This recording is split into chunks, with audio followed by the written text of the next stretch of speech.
Edi Manindo Harahap, Direktur Utama PT Bursa Efek Indonesia Bapak Iman Rahman, dan Direktur Pengembangan PT Bursa Efek Indonesia Bapak Jeffrey Hendrik. Baiklah Bapak Ibu dan juga rekan-rekan wartawan sekalian, kita akan memulai sesi konferensi pers pada pagi hari ini oleh sambutan yang disampaikan oleh Deputi Komisioner Pengawas Pengelolaan Investasi Pasar Modal dan Lembaga Efek Otoritas Jasa Keuangan kepada Bapak Aditya Jayantara. Kami persilakan.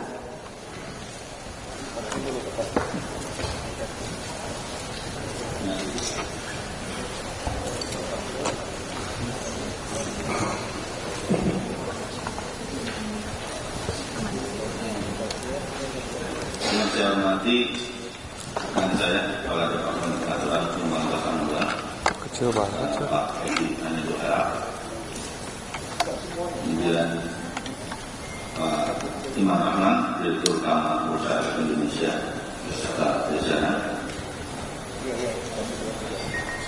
Pak Jeffrey Hendrik, Direktur Pengembangan di Bursa Efek Indonesia, ada rekan-rekan kami di OJK, Kepala Departemen Direktur, kemudian ada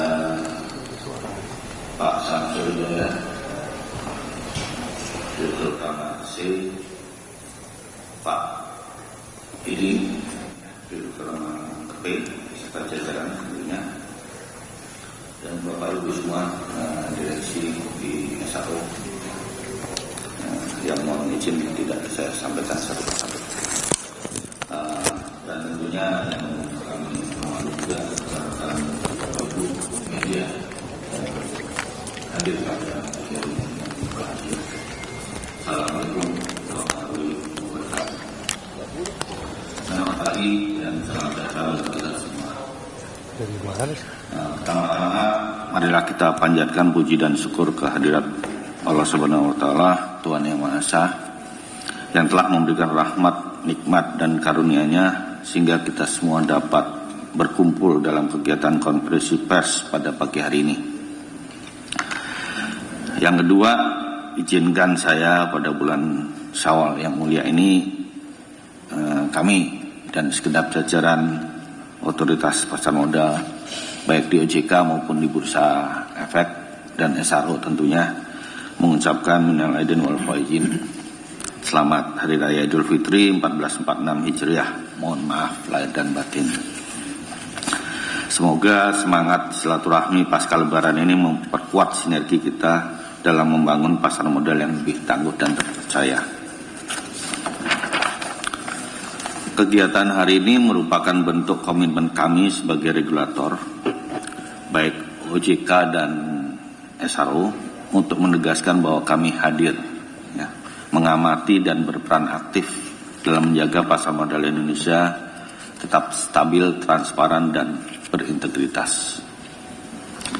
Bapak Ibu serta rekan media yang kami hormati, dalam beberapa waktu terakhir kita bersama-sama menyaksikan meningkatnya tekanan di pasar keuangan global akibat kombinasi dari proses penyesuaian kebijakan moneter The Fed, ketegangan geopolitik, dan kebijakan global lainnya yang masih dipenuhi dengan uncertainty yang pada gilirannya tentunya memiliki atau memicu gejolak pada rantai pasok dan pasar komoditis.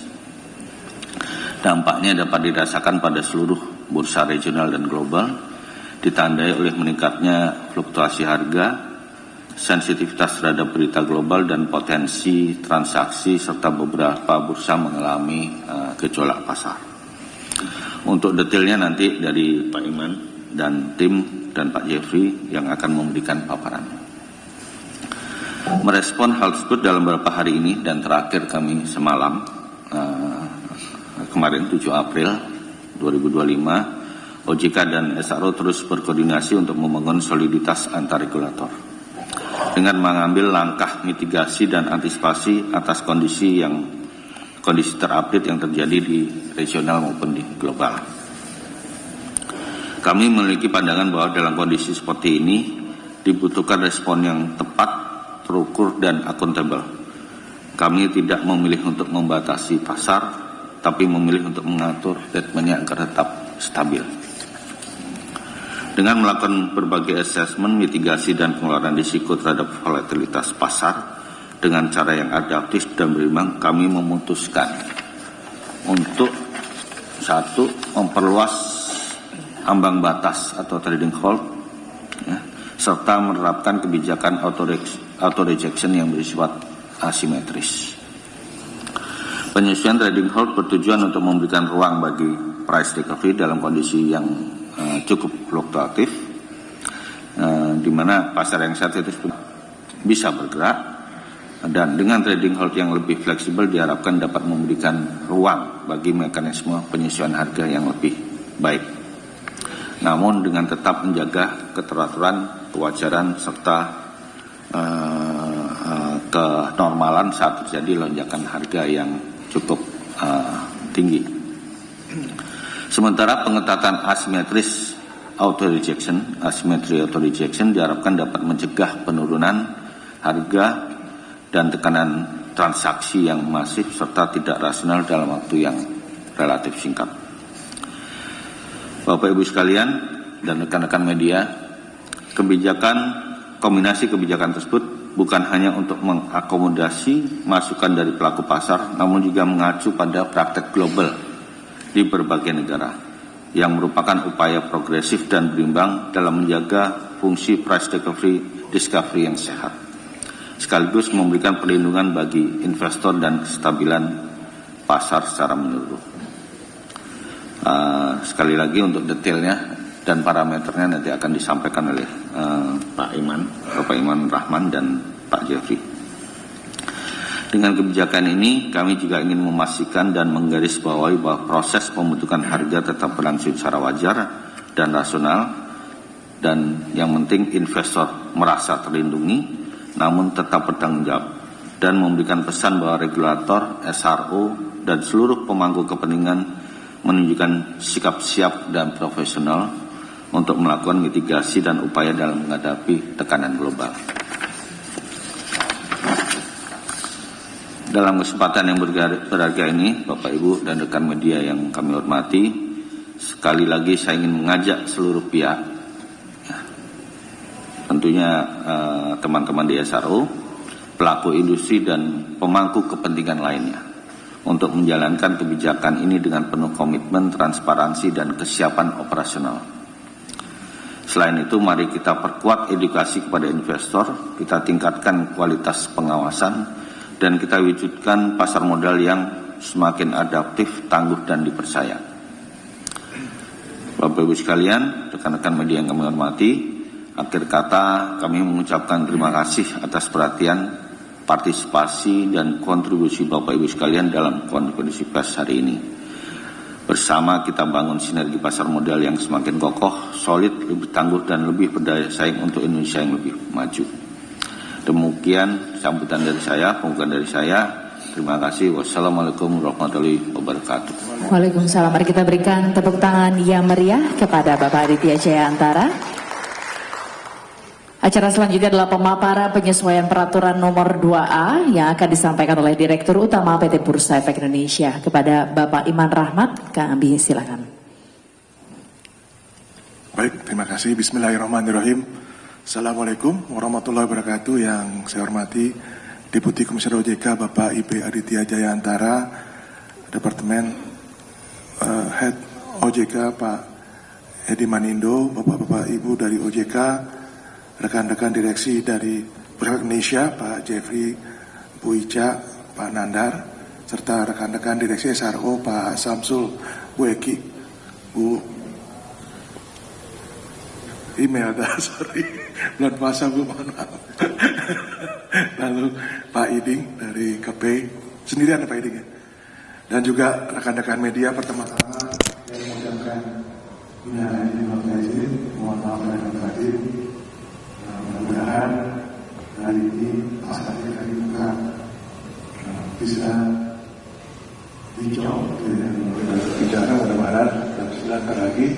Mungkin sedikit saya akan menyampaikan latar belakang dari penyesuaian yang dilakukan oleh Bursa Efek Indonesia terkait dua hal. Pertama mungkin sebagai latar belakang adalah boleh slide-nya? Kalau kita lihat semenjak tanggal 27 ya, Maret sampai dengan hari ini ataupun kemarin, terlihat bahwa secara global indeks harga saham di bursa-bursa global turun secara signifikan ya, dan harganya fluktuatif berkisar antara 5 sampai 11% ya selama hampir 2 minggu. Dan memang kondisi itu kita tidak alami karena Bursa Efek Indonesia sejak tanggal 28 itu tidak melakukan perdagangan karena libur Idul Fitri. Yang kedua adalah bahwa penyesuaian akan kita lakukan adalah terkait dua hal. Pertama adalah terkait dengan ARB atau auto rejection bawah dan juga trading halt, di mana ini adalah mekanisme yang penting. Yang pertama, kenapa kita sesuaikan? Pertama adalah untuk menjaga likuiditas pasar. Karena kalau teman-teman tahu bahwa kalau kita lakukan trading halt selama 30 menit, artinya pasar berhenti selama 30 menit. Dan kedua, tentu saja kita ingin menciptakan kondisi pasar yang teratur, wajar, dan efisien. Ini adalah message yang ingin kami sampaikan. Sehingga dengan melihat itu, dan tentu saja yang ketiga adalah bahwa kita membandingkan terkait dengan dua hal tersebut, yaitu ARB atau authorization bawah dan trading halt ini dengan bursa-bursa yang ada, terutama yang ada di regional, misalnya Korea Selatan, bursa Korea Selatan dan bursa Thailand atau SET, Stock Exchange of Thailand. Tentu, dan yang terakhir adalah penyesuaian ini tentu saja ya dilakukan berdasarkan praktek-praktek yang sudah dilakukan oleh bursa global. Jadi trading halt, ARB ini juga kita benchmarking dengan bursa-bursa global.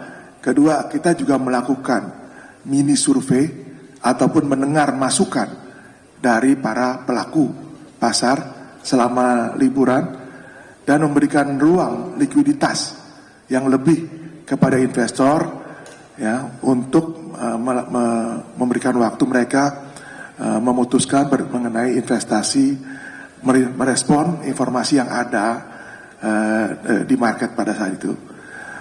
Next, perubahan yang dilakukan tadi saya sampaikan ada dua hal. Yang pertama adalah ARB. Jadi kalau kita bicara ARB dan ARA, authorization atas, arahnya tidak berubah. Jadi arahnya tetap, kalau kita lihat ini untuk saham di papan utama, papan pengembangan dan ekonomi baru, serta ETF dan DIRE, kalau kita lihat rentang harganya itu antara 50 sampai dengan 200 itu selama ini authorization-nya 35%. Lalu antara 200 sampai dengan 5.000 itu 25%. Lalu di atas 5.000 itu authorization-nya itu 20%. Yang kita rubah, karena selama ini asimetris artinya sama, adalah authorization bawah. Jadi bawahnya yang tadinya 35, 25 dan 20, ya di rentang harga antara 50 sampai 5.000, kita lakukan penyesuaian. Bahwa di harga 50 sampai dengan 200, menjadi ARB-nya 15% dari 35%. Lalu dari harga 200 sampai dengan 5.000 15% juga, dan di atas 5.000 adalah 15%. Jadi yang tadinya adalah staggering dari 20 sampai dengan 35, sekarang ARB-nya adalah 15%. Kedua, terkait dengan trading halt atau penghentian sementara perdagangan yang tadinya itu pertama adalah di level ketika menyentuh 5%, 10% dan 15%, kita lakukan penyesuaian menjadi 8%, 15% dan 20%. Dengan durasi atau waktunya tidak mengalami perubahan. Jadi waktunya tetap 30 menit untuk yang pertama, sesi keduanya 30 menit, dan baru untuk ketika menyentuh di atas 20% sampai dengan akhir sesi atau akhir hari. Jadi ini dua hal penyesuaian yang dilakukan dalam rangka mengantisipasi dinamika yang terjadi saat ini di market, Yang kedua adalah memberikan likuiditas lebih kepada para investor, namun juga tentu saja melakukan proteksi bagi investor sehingga investor diberikan waktu yang cukup untuk menelaah informasi yang ada saat ini. Next slide. Ini adalah, tadi saya bilang bahwa ketika melakukan ini kita tidak lakukan sendirian. Kalau kita lihat hari ini diberlakukan juga penyesuaian terhadap VM ya di Thailand, di terjadi penyesuaian juga di beberapa bursa. Lihat bahwa memang saat ini bursa yang ada simetris, jadi artinya punya Indonesia simetris ya 22 menjadi simetris karena 15% atasi 25 dan itu saham yang terjadi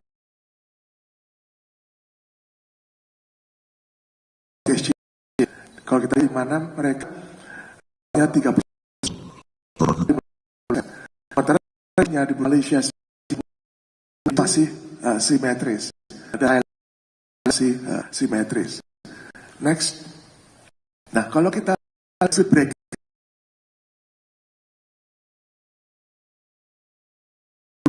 tadi saya sampaikan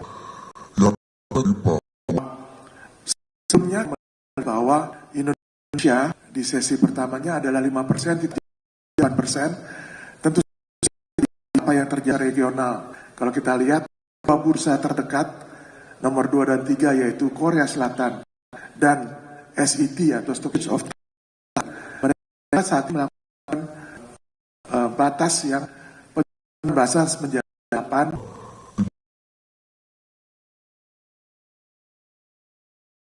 Ini yang lakukan sehingga kita bahwa artinya kita konservatif di mana di kita itu bahkan yang 10 seperti dengan Filipina. Jadi kita memberikan ruang likuiditas kepada Pak investor untuk bisa lebih dari 5% yang kita lihat. Tapi kita juga cukup konservatif, tidak seperti kita ingin tersikir bisa jadi proteksi kepada investor dan yang wajar, transparan dan rasa demikian Bapak Ibu sekalian, beberapa penjualan yang kita lakukan dan akan diberlakukan mulai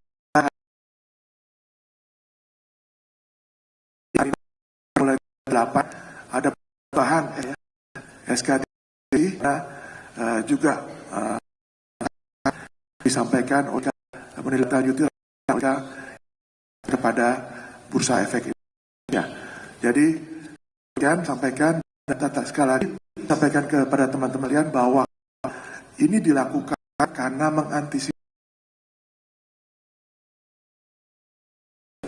kondisi tadi bahwa kondisi kita ini akan kepanikan pada investasi memberikan kepada investor domestik investor transaksi kita ini memberi ruang yang cukup para investor untuk melakukan transaksi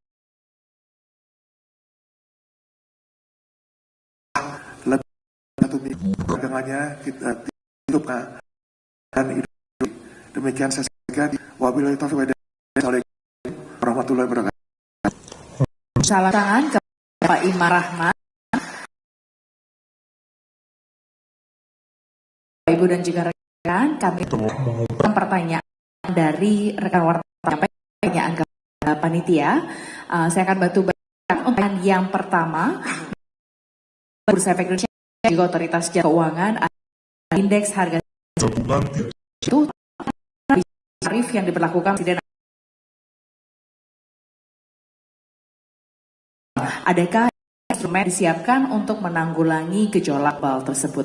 Untuk dapat mungkin di Pak Iman. Baik, terima kasih. Pertama, mungkin kita bisa lihat bahwa beberapa langkah bursa OJK SRO termasuk juga ternyata dengan penyesuaian aturan perundangan hari ini. Jadi ini adalah beberapa strategi yang dilakukan bursa untuk mengenai apa yang terjadi dan penentuan tarif di global, masuk bursa melakukan beberapa penyesuaian terkait dengan buyback. Artinya kita berharap bahwa likuiditas kita meningkat, tidak hanya dilakukan oleh investor maupun bank, tetapi permintaan kita bertambah adanya yang dilakukan. Itu. Ketiga terkait itu saja, walaupun kita lakukan beberapa terkait dengan surveillance atau pengawasan, kita tetap lakukan beberapa lihat transaksi yang diinisiar bersama-sama dengan Dekan SRO. Dan yang terakhir adalah belanja. Ini yang rasa paling tinggi dan tetap perlu lakukan hanya oleh bursa mau, tapi dilakukan oleh lembaga komunikasi tidak hanya OJK dan bursa satunya. Terkait dengan komunikasi kepada publik ini, kami lama terhadap apa yang dilakukan di bursa, sehingga tadi kan bisa memberi confidence tambahan kepada para investor di pasar modal. Namun demikian, tentu saja tidak jangka pendek, kita bicara jangka panjang, di mana kita melihat ada saja kita juga lakukan terus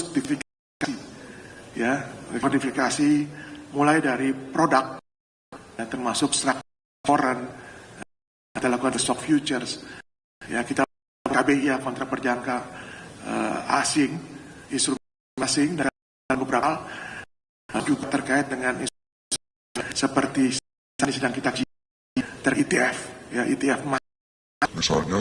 Yang kedua adalah juga tentu saja peningkatan likuiditas kita lakukan.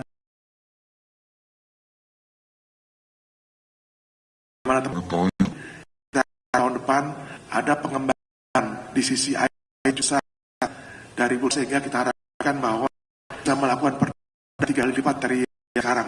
Pada ini beberapa instrumen likuiditas juga kita tinjau. Ini kita sedang juga masuk juga serang kita bagaimana sudah dengan diskusi terkait pembukaan sesi pertama dan kode broker ini juga sedang kita diskusikan dengan OJK, kemudian bisa keluar dalam waktu yang set. Yang terakhir dari existing IPO, di mana kita harus berusaha untuk IPO yang kualitas dengan size yang cukup besar, di mana kita punya KPI yang kita, yaitu cap-nya rupiah. Ini kita makin banyak sehingga investor makin memiliki alternatif investasi. Misalnya ketika marketnya turun, mereka membeli produk-produk derivatif sehingga tetap demikian. Yolanda, terima kasih. Terima kasih Pak. Mungkin jika ada yang perlu ditambahkan oleh Aditya atau Pak Adi, kami persilakan. Jadi sebagaimana tadi disampaikan bahwa kita bersama SL ini memastikan bahwa kita hadir beberapa kebijakan telah dikeluarkan teman-teman media.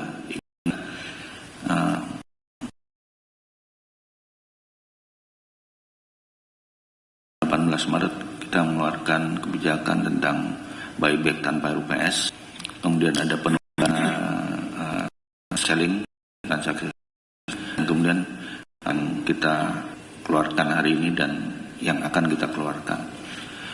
Alhamdulillah Bapak Ibu sekalian, sebagai tujuan kita untuk meningkatkan likuiditas terkait buyback ini cukup banyak, lebih dari 15-an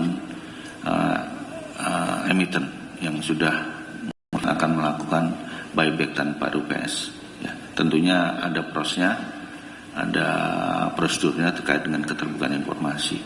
Di samping juga ada beberapa emiten juga yang pada saat kami mengeluarkan kebijakan buyback tanpa tersebut memang sedang melakukan proses buyback melalui proses RUPS. Jadi ada beberapa dan cukup besar juga nilainya, sehingga besar harapan kami itu akan menambah likuiditas di pasar karena memang transaksinya akan meningkat. Demikian tambahan dari kami. Baik, terima kasih Pak Ada. Pertanyaan selanjutnya, apa saja perubahan yang dilakukan pada Prat 2A tersebut Pak, dan juga apa manfaat serta pertimbangannya? Mungkin dapat dijawab oleh Pak Iman. Terima kasih. Jadi memang sebelumnya kalau kita lihat bahwa Bursa Efek Indonesia menerapkan batasan trading halt 5% selama 30 menit ya. Ini mengacu kepada Surat Kepala Departemen Pengawasan Pasar Modal 2A OJK nomor S274 tahun 2020. Nah, BI juga menerapkan batasan atau rejection atau AR yang bersifat simetris sesuai dengan keputusan Direksi BI yang dikeluarkan tanggal 30 Maret 2023 nomor Cap 0055 tahun 2023 terkait peraturan 2A tentang perdagangan efek bersifat ekuitas.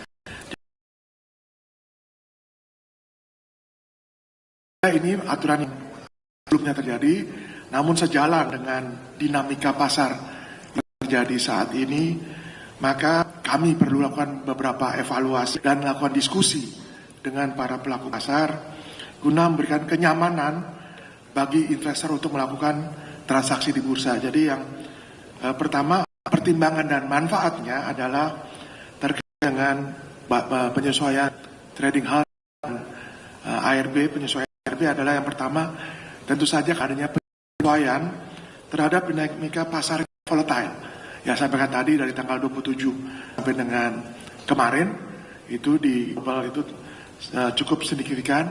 Yang kedua, kalau kita lihat bahwa penetapan trading 5% itu dilakukan pada saat COVID di tahun 2020, COVID-19 di 2020, sehingga kami melihat bahwa ini cukup sensitif dan perlu dilakukan penyesuaian terhadap trading halt tersebut yang 5% dengan pertimbangan gejolak pasar yang terjadi saat ini. Yang kedua juga sekaligus berusaha penyesuaian batas auto rejection bah untuk meredam volatilitas pasar yang tinggi disertai dengan tekanan jual yang signifikan dari berbagai sentimen yang ada. Dengan kebijakan adjustment dari ARB ini kita harapkan market tidak mengalami volatilitas yang tinggi. Itu yang pertama, tentu penyesuaian dari dinamika pasar yang cukup volatile. Kedua adalah pertimbangannya untuk menjaga keseimbangan antara perlindungan pasar dan likuiditas perdagangan. Saya sampaikan tadi bahwa trading halt itu tujuannya sebenarnya adalah menghentikan kepanikan dan memberikan waktu kepada investor untuk merespon informasi yang ada. Jadi ada waktu. Oleh sebab itu kami itu cukup untuk mencerna informasi yang terjadi di pasar yang biasanya terjadi secara tiba-tiba. Adanya penyesuaian hal ini dapat mengurangi, kita harapkan false trigger ya. Jadi mudah-mudahan memberi ruang juga yang lebih luas untuk menyesuaikan diri tanpa mengorbankan berbagai proteksi terhadap kualitas pasar. Dan yang terakhir tentu saja pertimbangan untuk melakukan ini adalah tadi saya sampaikan di awal adalah basking dengan batas trading halt yang ada di bursa global, terutama di Thailand dan Korea Selatan, di mana mereka menetapkan trading halt sama persis dengan Indonesia ini. Jadi kalau kita lihat bahwa namun kita cukup konservatif karena di beberapa negara bursa juga menetapkan dengan 10%. Terima kasih. Terima kasih Pak Iman atas jawabannya. Untuk pertanyaan yang terakhir, sejauh ini bagaimana pemetaan terhadap potensi resiko dan juga antisipasi untuk dinamika perang dagang global. Mungkin dapat dijawab oleh Bapak Jeffrey Hendrik. Mohon perkenan Pak Jeffrey. Ya, baik, terima kasih. Mungkin terkait ini kita harus melihat bagaimana pergerakan bursa-bursa dunia paling tidak dalam kurun waktu beberapa hari terakhir. Ya, tentunya kita menginginkan price discovery yang terjadi di bursa adalah berdasarkan kepada faktor-faktor fundamental dan teknikal. Ya, jadi bursa atau harga yang di-driven oleh kebingungan dan ketakutan. Oleh karena itu, kita telah mengambil beberapa tindakan yang telah disampaikan tadi. Karena kita melihat bahwa sama dengan kemarin, ya, fluktuasi atau ketidakpastian di tingkat global itu masih sangat tinggi. Ya, tadi juga sudah disampaikan, bursa global juga sudah mengambil beberapa kebijakan, ya, seperti yang dilakukan di Taiwan dan di Thailand. Ya, jadi itu adalah bentuk mitigasi yang dilakukan bersama oleh OJK dan SRO untuk memastikan bahwa perdagangan di Bursa Efek Indonesia tetap berjalan teratur, fair, dan efisien. Ya, kemudian kita juga melihat beberapa faktor baik domestik maupun global yang masih ada, misalnya terkait dengan pelemahan rupiah, ya, yang selama masa liburan Idul Fitri itu juga mengalami pelemahan, kemudian kondisi makroekonomi yang kita yakini secara fundamental semuanya masih baik sampai saat fundamental emiten-emiten kita juga sampai saat ini. Ya, kemudian secara global kita juga bisa melihat adanya peningkatan risiko yang disebabkan oleh reciprocal tarif yang diberlakukan di Amerika, sehingga ini dinilai bisa memicu inflasi, sehingga akan terbuka potensi untuk suku bunga yang lebih tinggi di Amerika, dan kemudian juga ketidakpastian yang diciptakan atau yang terjadi dari kondisi tersebut, itu juga kita pahami sampai saat ini meningkatkan tensi geopolitik global. Oleh karena itu, untuk mitigasi itu semua, beberapa kebijakan yang tadi sudah disampaikan baik oleh Pak Adit maupun oleh Pak Iman itu dirasa perlu untuk kita ambil dan kita lakukan sekarang. Mungkin demikian. Terima kasih. Terima kasih Pak Jeffrey atas jawaban yang diberikan. Sebelum menutup sesi pada pagi hari ini, kita akan melakukan foto bersama terlebih dahulu kepada rekan-rekan fotografer yang ingin mengabadikan momen mungkin untuk dapat memposisikan diri di depan. Mohon bapak-bapak narasumber untuk dapat memposisikan diri dengan berdiri. Kita akan melakukan sesi foto bersama terlebih dahulu, Pak.